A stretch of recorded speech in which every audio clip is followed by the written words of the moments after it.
오늘 아침에는 25주일 65문을 공부할 텐데요.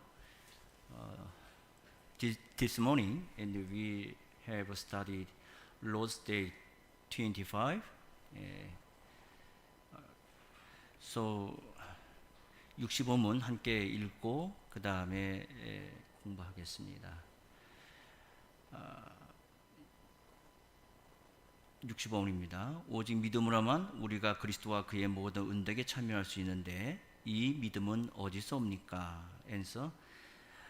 성신에게서 옵니다. 그분은 거룩한 복음의 강설로 우리의 마음에 믿음을 일으키며 성례의 시행으로 믿음을 굳세게 하십니다. 이 요리문답 8주일에서 22주일에서는 사도신경을 가르치고 23주, 24주일에서는 사도신경에서 고백한 내용을 믿음으로 그리스도의 은덕에 참여해서 의롭다 하심을 얻는 것에 대해서 가르칩니다.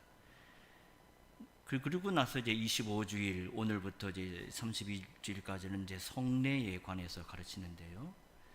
우리의 믿음은 사도신경과 같은 내용이 있는 거고 또 성신께서 그런 내용을 써서 우리에게 믿음을 일으키시고 우리가 성례를 시행할 때 우리의 믿음을 굳세게 하십니다.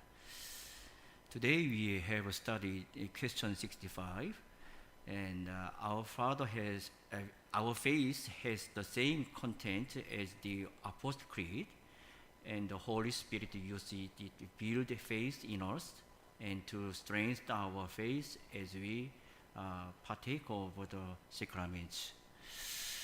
65문에서는 이러한 믿음이 어디에서 오는가의 이제 문제를 다루는데 믿음은 사람이 믿는 것이지만은 사람에게서 나오는 것이 아니고 오직 성신에게서만 나오게 됩니다. 성신께서는 아무 것에도 매이지 않는 하나님이지만 우리의 마음에 믿음을 일으키실 때에는 복음의 강서를 쓰시고 또 성례를 사용해서 우리의 연약한 믿음을 굳세게 붙잡아 주십니다.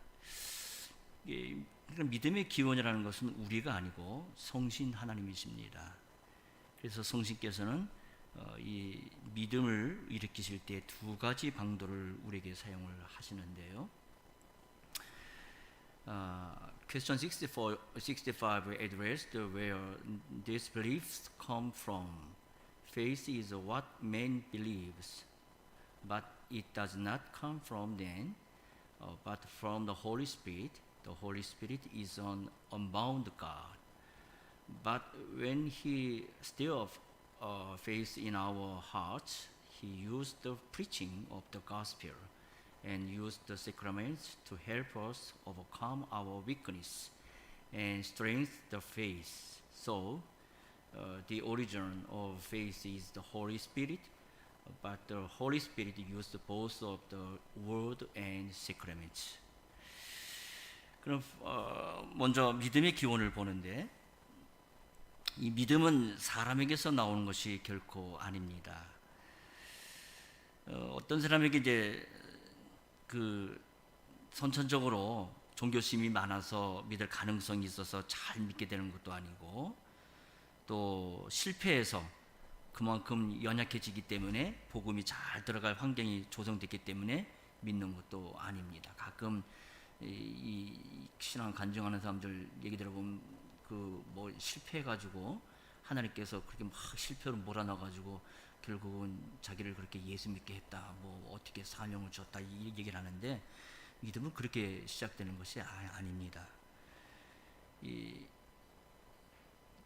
사람은 죄와 허물로 죽었기 때문에 하나님의 말씀에 반응을 할 수가 없고 사람 스스로는 믿음을 가질 수가 없습니다.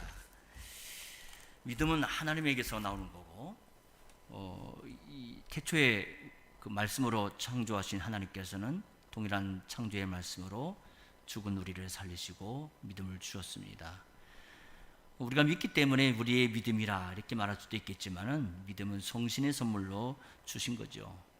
믿는 건 내가 하는 일이지만 그 믿음의 기원 시작이란 것은 내 안에 있는 게 아니라 성신에게 있는 겁니다. 그러니까 그 똑같은 하나님 말씀을 들었는데 어떤 사람은 그것을 믿게 되고 똑같은 하나님의 말씀을 들었음에도 불구하고 또 어떤 사람은 도무지 믿지 못하는 일도 벌어지는 겁니다. 그거는 뭐 사회적인 신분이나 그 사람의 교육의 차이나 나이나 성별이나 민족이나 이런 걸로 우리가 판단할 수가 없는 거고요. 근데 하나님의 말씀을 믿는다는 것은 이 사람이 이렇게 딱 저 사람 믿을 것 같다, 저 사람 뭐 이렇게 믿지 않을 것 같다, 이렇게 측량할 수가 없다는 거죠. 어떤 사람은 이제 뭐 어려운 일을 당해서 인생의 한계를 느끼고선 주님을 붙잡는 일도 있겠지만, 믿는 일이 있겠지만, 반면에 어떤 사람은 똑같은 어려운 환경에서 더 완고해지는 사람도, 악해지는 사람도 있다 이 말이죠. 그러기에 전적으로 성신께서 주권적으로 행해 있어서 우리의 믿음을 일으키시는 겁니다. 그래서 믿음은 성신을 통해 주시는 하나님의 선물이다 하는 거죠. We thinking about the origin of faith. So faith comes from God. We often think of the faith occurs because we believe, but faith is given to us as a gift from the Holy Spirit. 그래서 이 두 번째는 성신께서는 수단이 없어도 행하실 수 있는 분이지만, 그러나 우리에게 계시된 대로 보게 되면 성신께서는 반드시 방도, 수단을 쓰셔서 믿음을 일으키십니다. 그래서 여기 65문에서도 성신께서 거룩한 복음의 강설로 우리의 마음에 믿음을 일으키시며, 그렇게 되어 있죠. In our hearts by the preaching of the gospel, 이렇게 성신께서 일하신다, 이렇게 얘기를 합니다. 하나님은 복음의 설교를 통해서 믿음을 일깨운다, 이렇게 말하지 않고 일으키신다, 이렇게 얘기를 합니다. 마치 태양이 밭에 심긴 씨에게 작용을 하는 것처럼 성신께서 우리 안에 어떤 씨를 두시고 그 다음에 이제 말씀으로써 일깨워 자라게 하시는 것이 아니다 하는 얘기입니다. 대신 성신은 복음의 강설로 믿음을 일으키세요. 태초에 아무것도 없는 가운데에서 말씀으로 천지를 창조하신 것처럼 하나님께서는 말씀으로 믿음을 일으키십니다. 성신께서 믿음을 일으키실 때 사용하는 것은 오직 말씀이다. 그러니까 말씀을 우리가 듣지 않고서 뭐 믿음을 얻는다, 성신을 받는다, 그건 어불성설이고 전혀 있을 수 없는 일이 되는 겁니다. 마치 그리스도께서 육신에 갇히지는 않았지만은 육신을 입으셨던 것처럼 성신께서는 말씀에 갇히지는 않지만 기록된 말씀을 읽고 이 말씀을 통해 구원의 일을 이루기를 기뻐하셨습니다. 따라서 우리는 말씀을 통해서만이 구원의 자리에 이를 수가 있게 됩니다. 그러니까 구원을 얻는다, 믿음을 우리가 갖게 된다는 것은 성신께서 말씀을 사용하셔서 행하신 일이라 하는 겁니다. We thinking about the second themes, the Holy Spirit and the Word. The Holy Spirit is able to act without the means, but as revealed to us, the Holy Spirit used these means to arouse our faith. Question 65 confesses that the Holy Spirit works faith in our hearts by preaching the Holy Gospel, Holy Word. Therefore, we can only reach the place of salvation through the Word. 사람이 거듭나게 되는 것은 말씀으로 말미암게 되는 거죠. 그래서 베드로 사도는 베드로전서 1장 23절에 너희가 거듭난 것이 썩어질 씨로 된 것이 아니고 오직 썩지 아니할 씨로 된 것이니 하나님의 살아있고 항상 있는 말씀으로 되었느니라, 이렇게 가르칩니다. 여기서 씨라고 하는 것은 하나님의 말씀을 받아들일 만한 어떤 경향을 말하는 게 아니라 하나님의 살아있고 항상 있는 말씀, 너에게 전한 복음, 이 말씀, 그거죠. 그래서 베드로 사도는 그들이 거듭나게 된 건 복음의 말씀으로 된 것이다 라고 가르쳐 줍니다. 예수님의 그 씨 뿌리는 비유에서도 그렇게 말하죠. 씨는 천국 복음의 말씀이다 이렇게 얘기를 합니다. 그 복음의 말씀으로 하나님의 나라가 전파되고 또 그 나라를 받을 믿음이 만들어지게 되는 겁니다. 야고보서 1장 18절에서도 그가 그 조물 중에 우리로 한 첫 열매가 되게 하시고자 자기의 뜻을 쫓아 진리의 말씀 우리를 낳으셨다. 우리가 지난번에 이미 배웠던 말씀이죠. 여기서 17절에서 그 하나님께서 주시는 각양 좋은 은사, 온전한 선물의 예로 우리를 거듭나게 하신 것을 지적하면서 하신 말씀인데, 여기서 18절에 그 조물이라고 하는 것은 조물 중에 할 때 조물은 재창조 하신 일을 가르치고, 여기서 첫 열매라는 것은 중생한 그리스도인을 말하고 있는 겁니다. 우리가 이미 다 이 본문을 공부할 때 다 배웠던 내용들이죠. 처음 창조에서는 사람이 첫 번째가 아니고 마지막으로 짐을 받았지만 성신으로 하나님께서 만물을 새롭게 하신 큰 일을 행하실 때는 사람을 첫 열매로 놓으셨습니다. 그러니까 첫 번째 창조 때는 사람이 마지막에 창조가 됐는데, 두 번째 재창조 하실 때는, 새롭게 하실 때는 사람을 가장 먼저 첫 번째 열매로 내놓으셨다 하는 거죠. 그래서 성신으로 거듭난 사람은 하나님께서 종말론적인 새로운 일을 시작하셨다는 증거가 됩니다. 하나님께서 세상을 새롭게 하실 것인데, 그 이제 새롭게 하신다는 얘기를 다른 말로 하면 중생하게 하신다 이렇게 얘기할 수 있는데요. 그 증거로 먼저 사람을 중생시키셨습니다.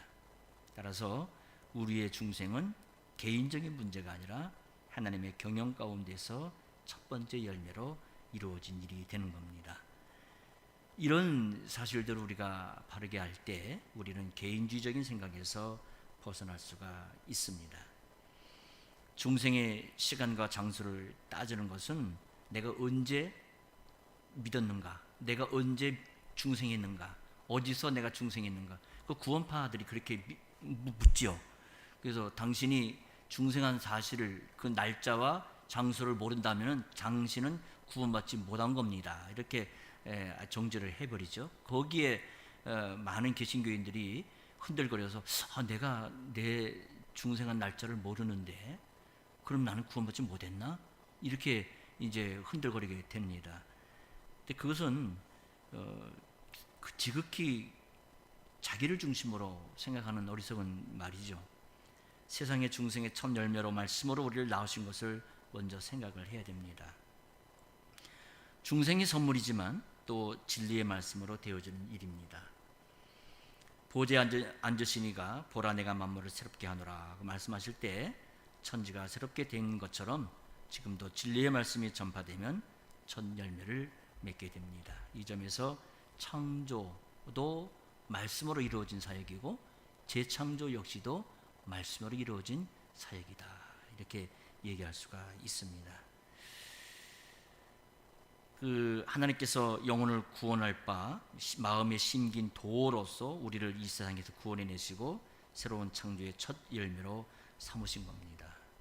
따라서 우리는 매번 주일에 말씀을 들을 때마다 만물이 새롭게 될 날을 소망하면서 우리도 새롭게 되어야 되는 겁니다. 세 번째로는 이제 복음의 강설과 성신께서 사용하시는 건데요. 성신께서 말씀을 사용해서 믿음을 일으키신 예들이 있죠. 오순절날 성신 강림하실 때에 성신께서 처음 하셨던 일은 강림하시자마자 베드로 사도에게 말씀을 주셨고 그의 전파하는 말을 사용해서 무려 3,000명이나 되는 사람들을 패역한 세대로부터 구원하신 일이 있었습니다. 또 바울 사도도 믿음은 들음에서 나고 들음은 그리스도의 말씀으로 말미암는다 이렇게 가르칩니다. 따라서 사도가 전한 내용을 들을 기회가 없는 사람은 믿음을 가질 기회도 없게 되는 겁니다.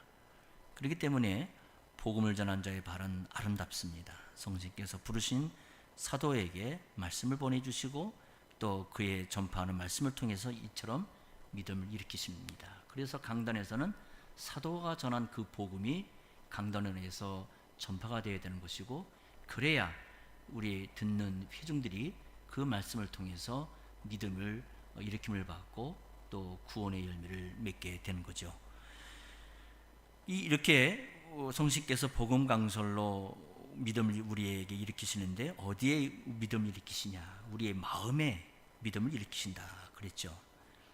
복음의 강설이 저절로 믿음을 일으키는 게 아니라 하나님께서 성신을 통해 그 말씀을 주시고 그 말씀을 사용하셔야 열매를 맺게 되는 겁니다. 믿음은 성신께서 일으키시는데 성신께서 주권적으로 하시는 겁니다. 바람이 불 때에, 임의로 불 때 어디서 가고 어디로 가는지를 알지 못하지만 그 바람이 불었다는 효과는 분명 그 흔적은 남아있지 않습니까? 그런 것처럼 성신께서도 하신 일을 우리가 다 알 수 없지만 그분이 일하신 효과, 흔적은 지울 수 없이 분명히 남게 되는 겁니다. 물과 성신으로 거듭나게 되는 건 바람과 같이 매우 신비한 일이죠. 성신의 신비한 사역에 대해 말씀하신 예수님은 그 자리에서 복음을 가르쳐 주세요. 니고데모의 얘기를 잘 아시죠? 니고데모가 이스라엘 선생이지만 중생에 대해 잘 몰랐기 때문에 예수께서 거듭나게 되는 것이 성신의 능력으로 되는 것이다 라고 말씀해 주셨어요. 니고데모가 어떻게 중생을 할 수 있습니까? 재차 묻자 예수님이 그러죠. 중생은 땅에서 이루어진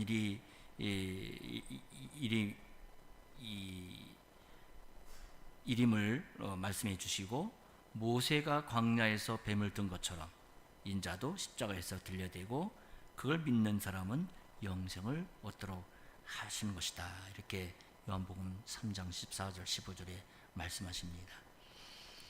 즉 독생자를 믿는 사람은 영생을 얻는다 말씀하는 거예요. 여기서 중생은 성신의 사역이라는 것이 분명하게 밝혀졌지만 동시에 독생자의 죽음을 믿어야 영생을 얻는다라고 선언하십니다. 따라서 성신께서는 임의로 자유롭게 사역을 하시는 분이지만 동시에 그리스도의 십자가에 대한 복음의 도리를 깨닫게 하는 일을 통해 우리의 중생의 일을 이루어 가십니다. 성신께서 믿음을 일으키신다 할 때 우리는 우리가 알지 못하는 어떤 신비한 과정을 생각하는 경향이 있고, 사람들은 성신 그러면 어떤 신비한 파워로 생각하는 경향이 있어요. 성신께서 믿음을 일으키는 건 분명한 신비한 일이죠. 그렇지만 성경에서 가르치는 사실에 마음을 기울이지를 못하고 성신께서 믿음을 신비하게 일으킨다는 사실만을 강조하게 되면은 성신이 어떤 일을 하기 전에는 나는 아무것도 할 수 없다 하면서 가만히 있는 무기력한 사람이 되든지, 아니면 어떤 종교적인 수단을 써서 그 신비함을 체험해 보고자 하는 신비주의자가 되고 말 겁니다. 사실 우리는 이런 말을 할 때 정신 박야자들이나 갓난애기들, 그러니까 또 치매 걸린 사람들에 대해서 그럼 그런 사람들은 성신의 사역을 어떻게 이해할 수 있겠습니까? 라고 당연히 물을 수 있겠죠. 그러나 성신의 주권적인 사역에 대한 그 일을 생각해 볼 때 우리는 그 부분에 대해서는 알 수가 없습니다. 그렇지만 성신의 주권적으로 일하시는 그 논리를 더 발전시켜서 복음이 전파되지 않는 곳에서도 성신께서 원하시는 사람에게 믿음을 일으킨다라고 우리는 결코 생각하지를 않습니다. 말씀이 없는 곳에 성신이 일하신다? 그럴 수 없는 거예요. 반드시 말씀이 선포되는 교회를 떠나서는 구원이 없다는 것이 우리의 믿음이고 또 신앙입니다. 성신께서는 수단에 매이지 아니하시는 하나님이지만 그 하나님께서 이 말씀이라는 수단을 쓰셔서 믿음을 일으키십니다. 말씀을 깨닫게 한 데서 성신의 사역의 주권적인 모습이 잘 나타나게 되는 겁니다. 따라서 성신께서는 처음부터 그리스도의 것을 가지고 그리스도의 백성들에게 알리시기 때문에 말씀과 무관하게 일하시는 법은 없는 겁니다. For the Holy Spirit to arouse our faith through the preaching of the gospel, it requires several responses from us. First, in order to receive salvation, we must come to a church where the word is correctly preached. Second, those who are born again through the word must seek growth in the word. Third, when we hear the word, we must pay attention to him, thinking that the Holy Spirit is using the word. 그래서 성신께서 일하실 때는 반드시 우리에게 몇 가지를 우리 반응을 요구를 하시는데요. 첫째로 복음의 강설로 믿음을 일으키실 때 구원을 얻기 위해서는 말씀이 전파되는 교회에 나와야 된다 하는 겁니다. 이게 또르투 신조 3장, 4장, 15조, 12조에서 이야기하는 거죠. 또 두 번째로는 말씀으로 거듭난 사람은 말씀 안에서 성장을 추구해 나가야 됩니다. 그래서 항상 교회 안에서 멍하니 그냥 있는 게 아니라 항상 말씀을 잘 경청하고 그 말씀을 경청한 가운데 자라가기를 추구해야 되겠죠. 세 번째는 말씀을 들을 때 성신께서 그 말씀을 사용하서 생각해서 항상 그분에게 pay attention, 그분을 주의를 기울이고 경청하는 겁니다. 그래서 항상 성신께서 우리 안에서 일하신다는 것을 잊지 말고 항상 그분의 도구로 사용하시는 말씀에 대해서 우리 마음이 모아질 때에 성신께서는 우리의 믿음을 더 굳세게 하시고 또 구원의 열매도 맺게 하실 겁니다. 오늘은 여기까지 공부하겠습니다. 기도하죠. Let's pray. 걸어가신 하나님, 오늘 아침에 저희들이 하이델베르크 요리문답 65문을 공부하면서 성신께서 우리의 믿음을 일으키실 때에 반드시 말씀과 또 성신을 통해 성찬을 통해서 성례를 통해서 우리의 믿음을 일으키심을 생각해 보았습니다. 주님, 강단에서 내려주시는 이 말씀이 얼마나 우리에게 중요한지를 오늘 요리문답은 우리에게 더없이 강조하고 또 강조합니다. 그러기에 우리가 하나님의 말씀을 듣는 자리에서 얼마만큼 우리의 마음을 하나님의 그 말씀에 경청하고 또 그것을 붙잡아야 되는지 모르지 않게 우리에게 이 아침에도 깨닫게 해주셨사오니 저희들이 예배 중에 내려주시는 그 말씀을 잘 받고 그리하여 해서 이것이 우리의 믿음과 또 구원을 일으키는 생명의 말씀이라는 사실을 의지해서 항상 말씀을 사모하고 또 사랑하는 저희가 될 수 있게 하여 주옵소서. 예수 이름으로 기도합니다. 아멘.